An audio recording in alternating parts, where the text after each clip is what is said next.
भाई जैसा कि आप लोग देख रहे हैं पूरे दुनिया में ना लड़ाइयाँ चल रही हैं, पूरे वर्ल्ड की इकोनॉमिक क्रैश होने पे आई है। लेकिन जो हमारे यहाँ के लोग हैं भाई, ये लोग ना बहुत ज्यादा अलग है भाई। हमारे यहाँ कोई मानने कोई तैयार नहीं है कि कुछ ऐसा कुछ है भी। भाई मैंने एक अंकल से बोला कि अंकल ऐसी ऐसी बात है, पूरी दुनिया में लड़ाइयाँ चल रही हैं। भाई वो मानने कोई तैयार नहीं है। हाँ ऐसा भी कुछ हो रहा है क्या? बेटा ऐसा कुछ नहीं है, एआई है एआई। गैस के दाम बढ़ाने के तरीके हैं, गैस के दाम। भाई मतलब ये लोग मानते ही नहीं है कि ऐसा कुछ है भी। इन लोगों को सिर्फ यही लगता है कि कोई जब तक एक दूसरे को गाली नहीं दे दिया है, जब तक वो लड़ नहीं रहा है। अब ये लोग एक तो ट्विटर पे भी नहीं है, नहीं तो इनको वो भी दिख जाता। तो भाई ऐसे ही मैं फिर एक दिन घर से बाहर निकला तो आंटी लोग अपनी बातचीत कर रही थी। भाई उन लोगों को इस चीज की ज्यादा टेंशन है कि भाई सिलेंडर नहीं मिल रहा है। देश दुनिया से उन्हें कोई मतलब नहीं। एक आंटी बोलती भाभी गुड्डू के पापा ने 2 दिन से गर्म पानी से चूर्ण नहीं खाया भाभी, पूरे घर में गैस को गुब्बारा बन के घूमते रहते भाभी, हम क्या करें? मैंने कहा आंटी सुनो, मैं आपको आज एक बायोगैस का फॉर्मूला बताता हूँ। गुड्डू के पापा के पीछे लगाओ पाइप, उससे आपको गैस मिलेगी। एक नंबर भभकती हुई लो। भाई वो आंटी पता नहीं किस चीज से नाराज हो गई। भाई मुंह फुला लिया। भाई दूसरे दिन आके मेरी मम्मी को भड़का गई। कहती भाभी हमारा लौंडा तो ले आया 2 सिलेंडर। आप भी अपने लौंडे से बोलो कुछ काम धाम करे, दिन भर आवारा घूमता रहता है, इस भाभी से उल्टी सीधी बातें करता है। भाभी मैं आपको कुछ बताना नहीं चाहती। भाई ये मेरी मम्मी को भड़का गई। मेरी माँ, मैं समथिंग 10-11 बजे इतनी गहरी नींद में सो रहा था, उनने मुझे आवाज लगाई, मैं नहीं उठा। जैसा कि आपको पता है भाई एक आवाज में कौन ही उठता है। भाई उन्होंने मुझे दूसरी आवाज लगाई, भाई मैं फिर भी नहीं उठा। भाई तीसरी बार। भाई एक तो ये मम्मी लोग आजकल चप्पल हाथ ये इन सब का कॉन्सेप्ट भूल गई है क्या?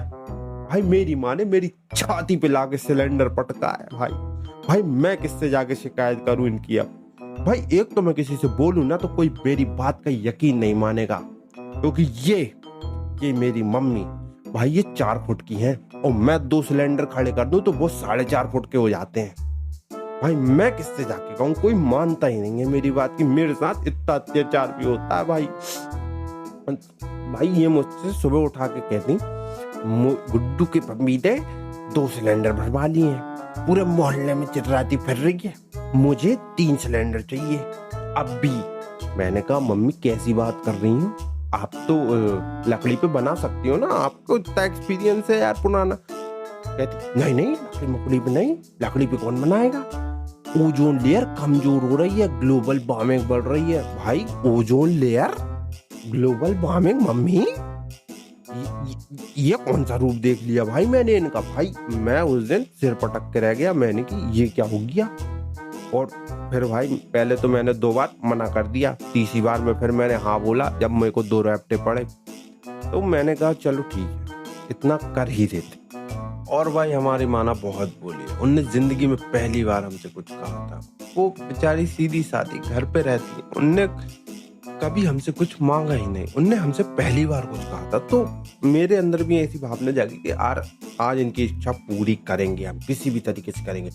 भाई मैं घर से बाहर निकला, मैंने कहा आज तो मैं सिलेंडर लेके ही आऊंगा। भाई मैं गया एजेंसी, भाई वहां इतनी लंबी लाइन।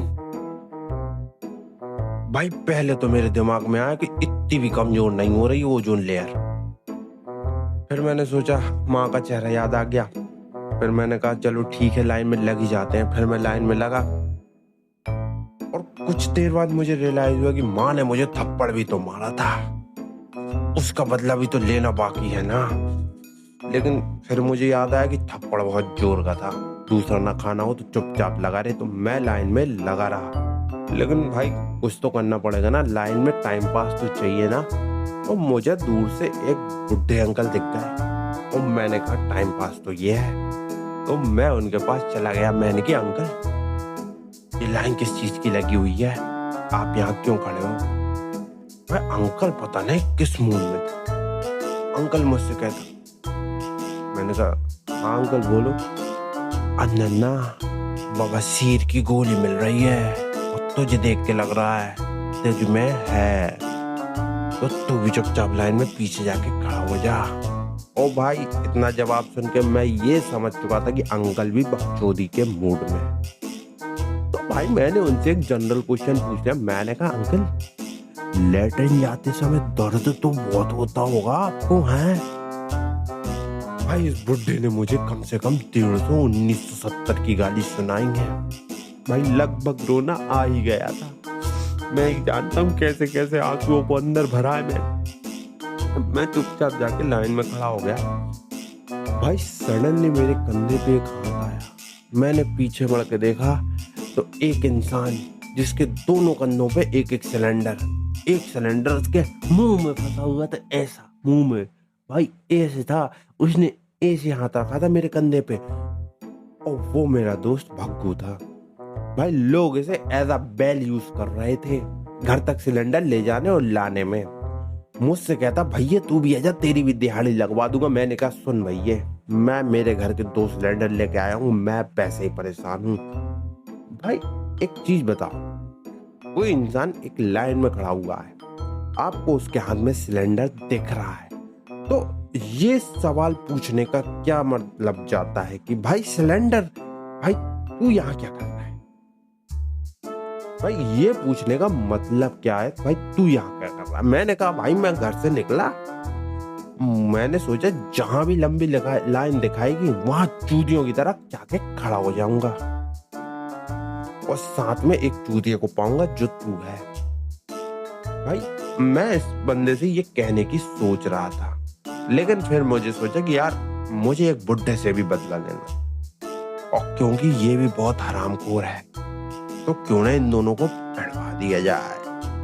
तो मैंने इससे कहा सुन वो बूढ़ा अंकल दिख रहा है ना, उसके पास जाके पूछ, वो तुझे बताएगा कि मैं यहाँ क्या कर रहा हूँ। भाई ये गया। भाई ये बंदा ऑलमोस्ट मुझे रोता हुआ दिखाई दिया था। इसके 2 आंसू यहाँ तक आ ही गए थे। इसने ना जाने कैसे वापस ले लिए। ये मेरे पास आया, कहता भैया बहुत बुरी गाली दे रहा है अंकल। मैंने कहा तो भाई तू ऐसे सवाल ही क्यों कर रहा है?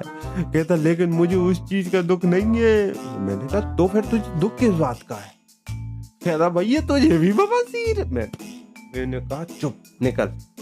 भाई फिर मैंने सोचा कि इतनी भी ग्लोबल वार्मिंग नहीं बढ़ रही और ना मम्मी ने मुझे इतनी जोर का थप्पड़ मारा था, तो मैं चुपचाप घर आ गया एक और थप्पड़ खाने।